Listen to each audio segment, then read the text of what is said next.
झुंझुनू के दोरासर गांव में राजस्थान का पहला शौर्य उद्यान यानी सैन्य शक्ति स्मारक के रूप में राजस्थान धरोहर संरक्षण एवं प्रोन्नति प्राधिकरण की ओर से बनाया गया है। लेकिन करोड़ों रुपए से बनने वाले इस शौर्य उद्यान की अब दुर्दशा हो रही है। 2005 में इसको बनाने की मांग उठी। 2015 में तत्कालीन मुख्यमंत्री वसुंधरा राजे ने इसे बनाने को मंजूरी दी और 2018 में ये बनकर तैयार हुआ। 27 सितंबर 2018 को मुख्यमंत्री वसुंधरा राजे ने वर्चुअल रूप से जयपुर से ही इसका लोकार्पण किया, लेकिन वो सिर्फ औपचारिक लोकार्पण था। अभी तक भी इसके ऊपर लोक लगा हुआ है, यानी कि आम जन के देखने के लिए, वीर सैनिकों से प्रेरणा लेने के लिए इसको सार्वजनिक रूप से नहीं खोला गया है। ये लिखा हुआ है राजस्थान सरकार सैन्य शक्ति स्मारक झुंझुनू राजस्थान। धरोहर शब्द भी यहाँ से गायब हो गया है। इधर इनका लोकार्पण का बोर्ड लगा हुआ है। उस समय मुख्यमंत्री वसुंधरा राजे से लेकर अनुसूचित जाति आयोग के राष्ट्रीय अध्यक्ष सुंदरलाल जी, तत्कालीन सांसद संतोष अहलावत, सैनिक कल्याण बोर्ड के अध्यक्ष प्रेम सिंह बाजोर और यहाँ के सरपंच थे अर्जुन सिंह महिला और ओंकार सिंह लखावत जो अध्यक्ष थे। और फिर से वो वापस 18 से 23 की कांग्रेस सरकार के बाद जब बीजेपी सरकार आई तो फिर से अध्यक्ष बन गए हैं। यानी कि सरकारें जब बदलती है तो किस तरीके से प्राथमिकताएं बदलती है। वीर सैनिकों का ज़िला है झुंझुनू। अभी प्रधानमंत्री नरेंद्र मोदी आए थे तो उन्होंने कहा था कि झुंझुनू ऐसा नाम है जो कभी झुकता नहीं है, और वाकई में कभी झुका भी नहीं। यहीं से इसी झुंझुनू ज़िले से उपराष्ट्रपति जी हैं जगदीप धनखड़ साहब, उनकी भी पिछले दिनों यहाँ पर विजिट हुई थी। इसी दोरासर गांव में ही पास में ही स्पोर्ट्स यूनिवर्सिटी है और उसके ज़मीन के पास ही सैनिक स्कूल है झुंझुनू का, जो राजस्थान का दूसरा बड़ा सैनिक स्कूल है। और ये अभी बंद है। बताते हैं कि इसके अंदर जो है जो शहीदों की प्रतिमाएं लगी हुई है, परमवीर चक्र विजेताओं से लेकर देश की आज़ादी से लेकर के, और जो 62, 65, 71 और 1999 के जो युद्ध हैं उनके वीर सपूतों की प्रतिमाएं इसमें स्थापित हैं।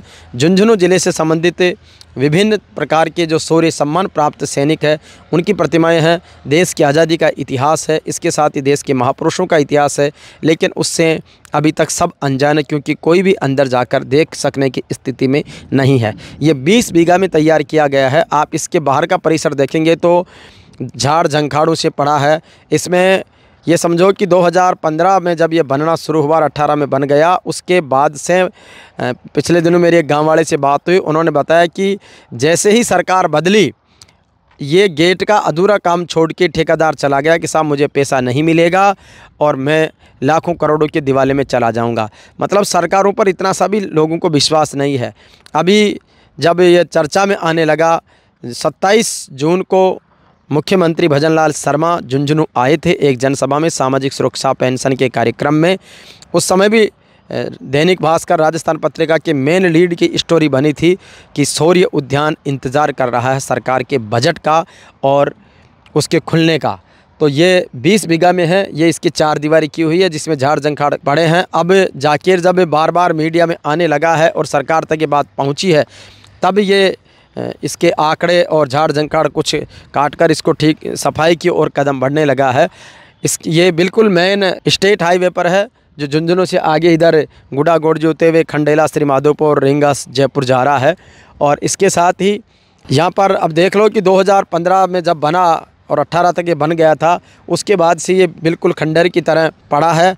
अब अंदर किस तरीके से कबूतरों ने बीटें कर रखी होगी, किस तरीके से गंदगी छाई हुई होगी, हो सकता है कि बहुत सारी चीज़ें जो इतने 5-7 साल में बहुत सारी चीज़ें डैमेज भी हो गई होगी, तो अगर उनको वापस रिनोवेट करेंगे तो बहुत बड़ी लागत उसके अंतर्गत आएगी। ये भी एक चिंता का विषय है।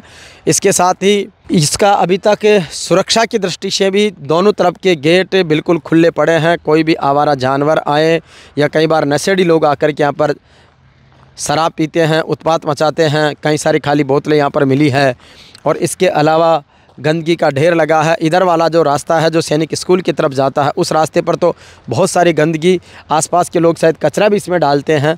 तो सैनिकों का ये बहुत बड़ा अपमान है। जबकि भारत में सबसे ज़्यादा सैनिक देने वाला ज़िला झुंझुनू है। सबसे ज़्यादा शहीद यहाँ के हैं, इसके साथ ही सबसे ज़्यादा अफसर यहाँ के हैं, सबसे बड़े उद्योगपति भी इसी ज़िले हैं।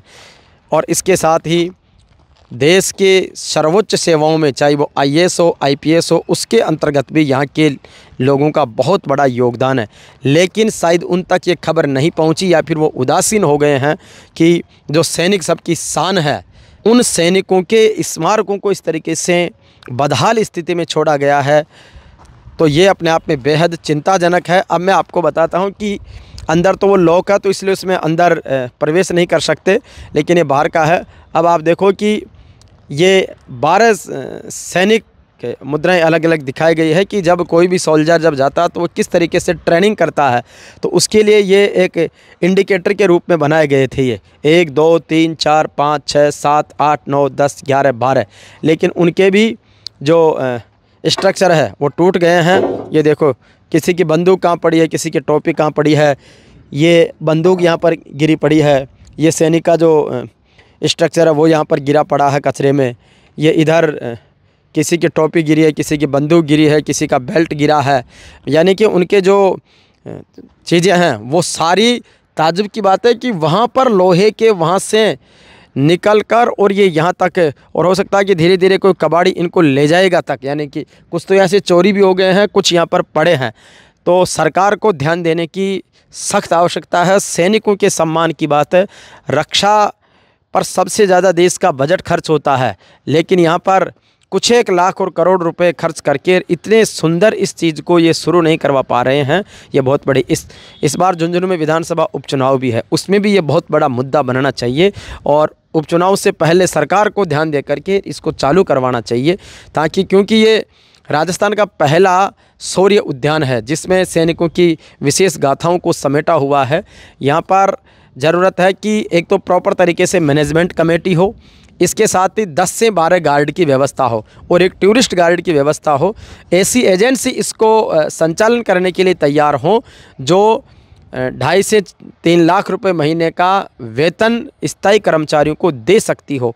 तो इस तरीके से, क्योंकि अभी तक स्थिति यही है, कुछ लोगों से यहाँ पर बातचीत हुई, प्रशासन के लोगों से बातचीत हुई, तो उन्होंने बताया कि साहब एक बार सफाई करके शुरू करवाना तो ठीक है, लेकिन उसको मेंटेन किस तरीके से रखिए, तो ये बड़ी चिंता की बात है। देखो किस तरीके से ये जो सैनिकों के लिए जो ट्रेनिंग के वो दिखाए गए थे, उनके नीचे से ये चूना पत्थर निकल गया है, गिरने जैसी स्थिति में आ गए हैं।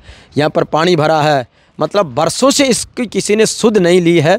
झुंझुनू जैसी जगह में जो इतना एडवांस ज़िला है, जो राजस्थान का सबसे शिक्षित ज़िला माना जाता है, जहाँ पर बहुत सारी चीज़ें राजस्थान में सबसे पहले हुई है, चाहे यहाँ की नशा मुक्त ज़िला इसको माना गया था, इसके अलावा यहाँ सबसे पहले जो हाईटेक पंचायत है वो यहाँ की गई थी, यहाँ पर पहला ये शौर्य उद्यान बना है। ऐसी बहुत सारी चीज़ें इस झुंझुनू ज़िले की है, लेकिन शौर्य उद्यान की ये स्थिति देखकर तो वास्तव में रोना आता है। हम सुनते थे कि शहीदों की चिताओं पर लगेंगे हर बरस मेले, वतन पर मिटने वालों का यही निशान होगा, लेकिन यहाँ पर क्या निशान है, तो बरसों तक कोई सुध लेने नहीं आया। ताज्जुब की बात यह है कि पिछले दिनों मैंने कुछ यहाँ के आला अधिकारियों से बात की कि कलेक्टर एसपी ने क्या इसकी विजिट की है, इसकी सुध ली है इतने आने के बाद में, तो पिछले सालों में किसी भी कलेक्टर एसपी ने इसको खोल के नहीं देखा है। कितनी बड़ी शर्म की बात है कि यहाँ के जो प्रशासनिक और पुलिस के प्रमुख होते हैं, उनकी जिम्मेदारी होती है कि ज़िले में ऐसी जो धरोहरें होती है, जो राष्ट्र से जुड़ी होती है, राष्ट्र की अस्मिता, स्वाभिमान और सम्मान से जुड़ी होती है, उनको देखने की जिम्मेदारी, उनकी मॉनिटरिंग करने की जिम्मेदारी उनकी भी होती है। अभी तक इसको लेकर के टालमटोल हो रहा है हर कोई विभाग। पिछले दिनों 3-4 महीने पहले जब ओंकार सिंह जी को वापस प्रोन्नति विकास प्राधिकरण का अध्यक्ष बनाया गया, तो वो यहाँ पर आए थे और उन्होंने भी देख कर आश्चर्य जताया कि 2015 में जिस चीज़ को हमने बनाया, 2024 तक वो खंडर के रूप में तब्दील होकर रह गई है, किसी ने चेताया नहीं। तो अब ये बीच में जो सरकार रही है उसकी उदासीनता कहें या यहाँ के लोगों की उदासीनता, क्योंकि यहाँ पर जो पूर्व सैनिक परिषद है वो भी है, जिला सैनिक कल्याण कार्यालय भी यहाँ पर है, प्रशासन के लोग हैं, जागरूक लोगों का इलाका माना जाता है। तो इसलिए ये आम जन के लिए खुलना बहुत ज़रूरी है। ये राष्ट्र के स्वाभिमान की संपदा है और अगर इसको सही तरीके से कर दिया जाए तो इसमें इतना स्पेस है कि बीच में इसमें फंवारा चौक देकर इसको फाउंटेन पार्क बनाया जा सकता है। इसके साथ ही अंदर की सारी चीज़ों को बहुत अच्छे तरीके से इसको रिफ्लेक्ट किया जा सकता है। लोग यहाँ से प्रेरणा लेकर जाएंगे, देशभक्ति की प्रेरणा होगी, समर्पण की प्रेरणा होगी। ये बहुत सारी चीज़ें यहाँ पर हो सकती है। और इसके साथ ही मेन रोड पर है तो यहाँ पर गार्डनिंग डेवलप की जा सकती है। इसके अलावा जैसे ये सारी अस्त व्यस्तता हो रही है, इनको व्यवस्थित करके इसमें जब लाइटिंग हो जाएगी तो अपने आप में आकर्षण होगा, क्योंकि इसके पास ही स्पोर्ट्स यूनिवर्सिटी बनने जा रही है और स्पोर्ट्स यूनिवर्सिटी के पास ही सैनिक स्कूल है। पिछले दिनों उपराष्ट्रपति जगदीप धनखड़ साहब भी यहाँ पर आए थे सैनिक स्कूल में। हो सकता है कि उनको यहाँ के लोगों ने अवगत नहीं करवाया या उनके ध्यान से छूट गया, वरना उपराष्ट्रपति जी को अगर इस बात के लिए बताया जाता कि झुंझुनू का जो राजस्थान का पहला सैनिक सैन्य शक्ति स्मारक है उसकी ये दुर्दशा हो रही है, तो वो भी इस पर प्रसंज्ञान लेते और हम इस पर चिट्ठी लिखेंगे और माननीय उपराष्ट्रपति जी को भी, प्रधानमंत्री जी को, यहाँ के मुख्यमंत्री, राज्यपाल महोदय को, जिला प्रशासन को अवगत करवाएंगे। हमारे यहाँ के समाज सेवी झुंझुनू के और गीतांजलि ज्वेलर्स समूह के चेयरमैन शिवकरण जी जानू साहब ने भी एक पत्र लिख करके और मुख्यमंत्री और प्रधानमंत्री जी को अवगत करवाया है कि किस तरीके से शौर्य उद्यान को विकसित किया जा सकता। उन्होंने इसमें कुछ सुझाव भी दिए हैं कि जिसके माध्यम से कि शौर्य उद्यान का एक नया स्वरूप निखारा जा सकता है, उसको पर्यटन स्थल के रूप में, प्रेरणा स्थल के रूप में विकसित किया जा सकता, ताकि आने वाले लोग यहाँ से प्रेरणा लेकर जाएं।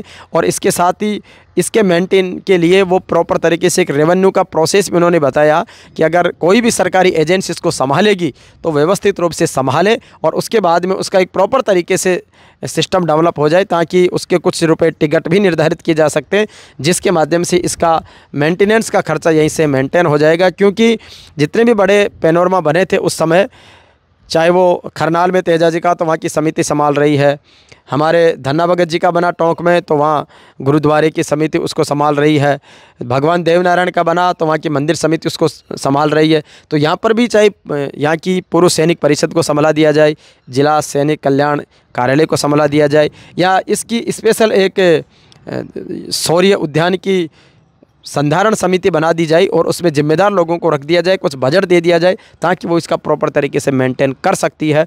तो सरकार से ये निवेदन करेंगे, झुंझुनू के लोगों को भी इस बात के लिए विशेष ओड़मा देंगे, निवेदन करेंगे कि झुंझुनू की जो शान है, सैनिक नगरी है, शिक्षा नगरी है, उद्योग नगरी है, उस सैन्य नगरी की, उस सैनिकों के योगदान को आप स्मरण रखें और ये जो स्मारक की जो दुर्दशा हो रही है इसको सही स्थिति में लेकर आएँ और इसको प्रेरणा स्थल के रूप में, शौर्य उद्यान के रूप में विकसित हो। झुंझुनू के शौर्य उद्यान की बदहाली को लेकर यहाँ के स्थानीय गांव वालों भी काफ़ी दुखी हैं। इसको 7-8 साल से खंडर देकर, बाबूजी क्या नाम है? मातूराम।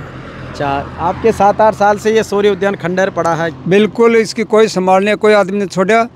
इसे कांग्रेस के मंत्री ने कुछ भी काम नहीं करा, यहाँ पर कोई संभाल नहीं करी, इसको ऐसे बंदर बना के छोड़ दिया।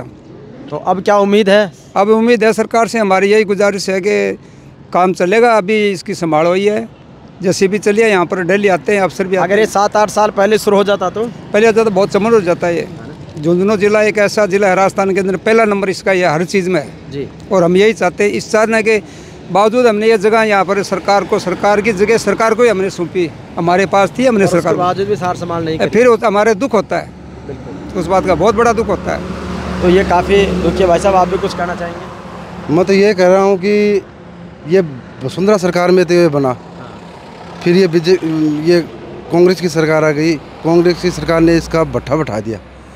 झुंझुनू जिला एक सैनिकों का जिला है और सैनिकों पर ही आधारित है ये शौर्य उद्यान, लेकिन ये कांग्रेस सरकार इसको देख रेख में नहीं लिया। अभी बीजेपी की सरकार आ रही है, अभी इसका पुनरुद्धार किया जाएगा और साफ़ सफाई भी हो रही है।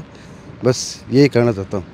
अब उम्मीद जगी है कि सफाई होने लगी है तो शायद अब इसकी सार संभाल भी होने लगेगी और बिल्कुल सैनिकों के सम्मान की बात है। इसकी सार संभाल हो, प्रॉपर मेंटेनेंस हो, लोगों के देखने के लिए इसको खोला जाए और इसको प्रॉपर तरीके से, अच्छे तरीके से यहाँ पर फाउंटेन पार्क बना के, गार्डन बना के, अंदर सैनिकों की शौर्य की जो विजुअल है उनको दिखाकर और जो बने हुए स्ट्रक्चर है उनको बहुत अच्छी तरीके से सौंदर्यकरण करके प्रदेश के लिए, देश के लिए एक प्रेरणा स्थली बनाई जाए। धन्यवाद। राम राम सा। जय जवान, जय किसान।